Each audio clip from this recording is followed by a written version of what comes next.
एक दिन आरुष नाम का लड़का एक बिल्डिंग के नीचे अपनी बैग लेकर खड़ा था। सड़क बिल्कुल सुनसान थी। बारिश का मौसम होने के कारण बारिश की बूंदें सड़क और आरुष को भिगाने की कोशिश कर रही थी, पर बारिश में इतना जोर नहीं था कि वो सड़क को गीला कर सके। आरुष ने सिर उठाकर बिल्डिंग की तरफ देखा। बिल्डिंग के सारे कमरों की लाइट बंद थी। अचानक उसका फोन बजा। उसने फोन उठाया और बात करने लगा। कौन सा कमरा? ठीक है। इतना कहकर उसने फोन रख दिया और वो बिल्डिंग के अंदर चला गया। बिल्डिंग बहुत पुरानी थी और उसमें 5 माले थे और एक माले में 2 ही कमरे। आरुष चौथे माले पर आकर रुका और एक कमरे का दरवाजा खोलने लगा, पर अचानक उसे जोर से सीढ़ियों की आवाज आने लगी। ऐसा लग रहा था जैसे कोई भागता हुआ ऊपर आ रहा हो। आरुष अपनी सांस रोककर डरता हुआ सीढ़ियों की तरफ देखता रहा। इतने में सीढ़ियों से एक आदमी ऊपर भागता हुआ आया और आरुष के सामने आकर रुक गया। वो आरुष का दोस्त विनय था। आरुष विनय को देखकर शांत हो गया। विनय ने आरुष से बिना कुछ कहे कमरे का दरवाजा खोला और अंदर जाकर लाइट चालू की। आरुष भी उसके पीछे अंदर आया। वो कमरा विनय का था, पर वो अब यहां नहीं रहता था, इसीलिए उसने आरुष को ये 1 महीने के लिए रेंट पर दिया था। विनय हॉल के एक तस्वीर के सामने आकर रुक गया और आरुष को अपने पास बुलाया। आरुष, यहां आओ। आरुष अपना बैग नीचे रखकर विनय के पास चला गया। ये मेरे परदादा की तस्वीर है और तस्वीर के नीचे छड़ी भी उनकी है। इस घर में पहले ये रहा करते थे। तुम्हें वो तस्वीर के सामने का दिया दिखाई दे रहा है? आरुष ने सिर हिलाकर हाँ कहा। मेरी बात ध्यान से सुनो। जब तक तुम इस घर में हो, ये दिया कभी बुझना नहीं चाहिए। ये तुम्हारी जिम्मेदारी। आरुष ने थोड़े आश्चर्य से पूछा, अगर ये दिया बुझा तो क्या हो जाएगा? विनय ने आरुष की बात को बीच में काटते हुए कहा, यह सब मत पूछो। तुमसे जितना कहा उतना करो। अगर यह शर्त मंजूर है तो यहां रह सकते हो, वरना जाओ यहां से। आरुष बिना कुछ कहे वही शांत खड़ा रहा। विनय बात को समझाकर वहां से चला गया। आरुष घर को अंदर से देखने लगा। घर में 4 कमरे थे, एक हॉल, किचन और 2 बेडरूम। चारों कमरे एक दूसरे से जुड़े हुए थे। आरुष खाना खाकर सोने के लिए चला गया। लगभग आधी रात बीत गई। आरुष शांति से सो रहा था।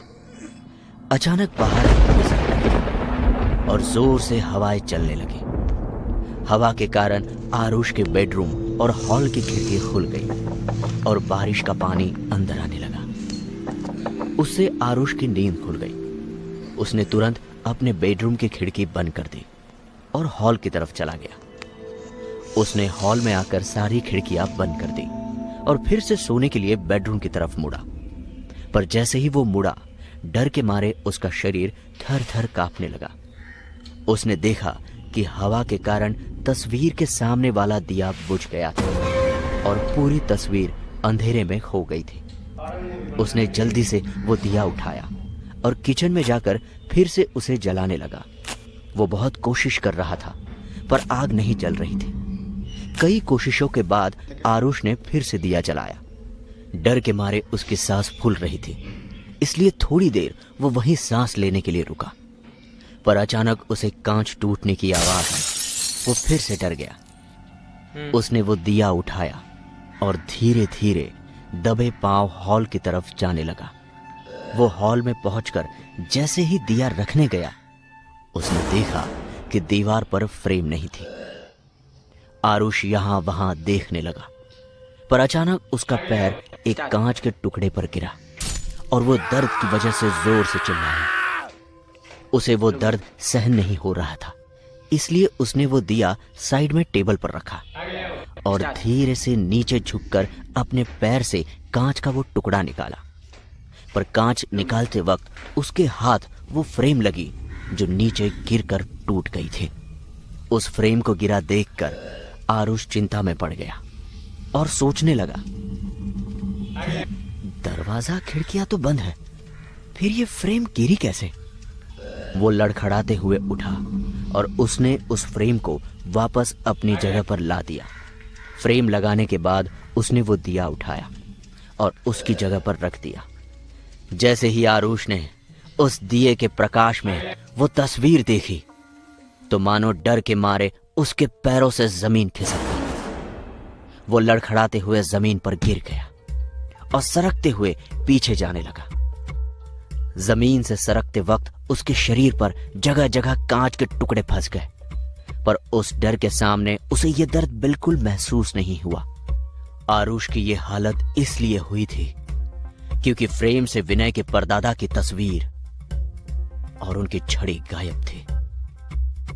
उसे समझ नहीं आ रहा था कि क्या करे। वो जैसे तैसे करके उठा और दरवाजे की तरफ भागने लगा। उसने दरवाजा खोलने की बहुत कोशिश की, पर दरवाजा नहीं खुला। वो फिर भी प्रयास करता रहा। अचानक बाहर बिजली का कड़कना और हवाओं का बहना बंद हो गया और चारों तरफ सन्नाटा छा गया।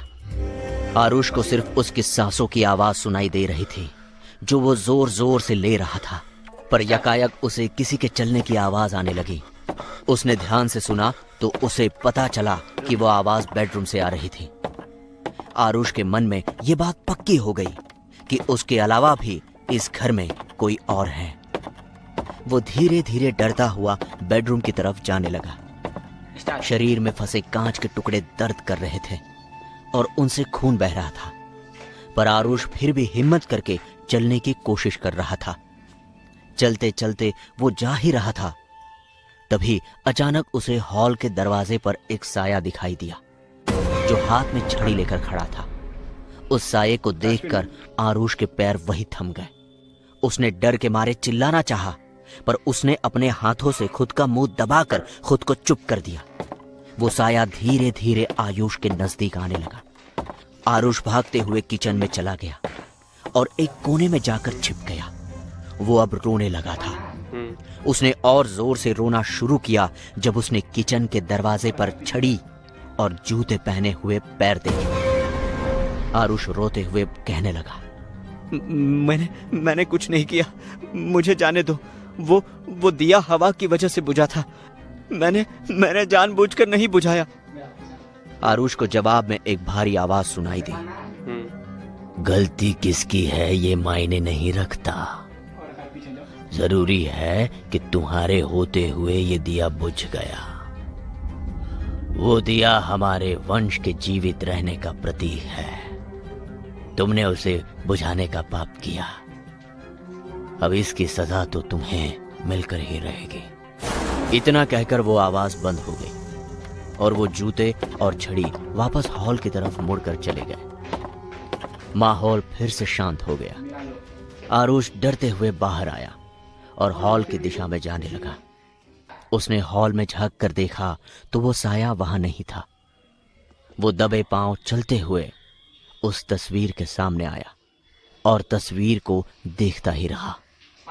फ्रेम में परदादा की तस्वीर अब वापस आ गई थी और वो दिया भी शांति से जल रहा था। आरुष अब भी डरा हुआ और बेचैन था।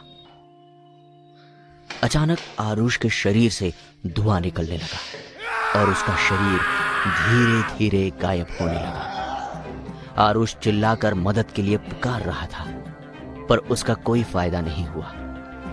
कुछ ही पलों में आरुष का शरीर धुआं धुआं होकर उस तस्वीर में चला गया।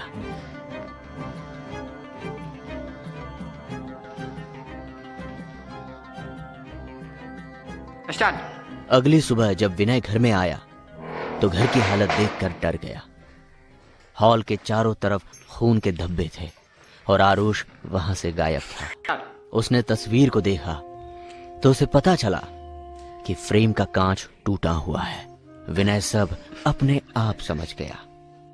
उस रात के बाद न विनय उस घर की तरफ आया, न किसी को उसने वो घर किराए पे दिया, क्योंकि दिया बुझने का अंजाम विनय भी पहली बार देख रहा था।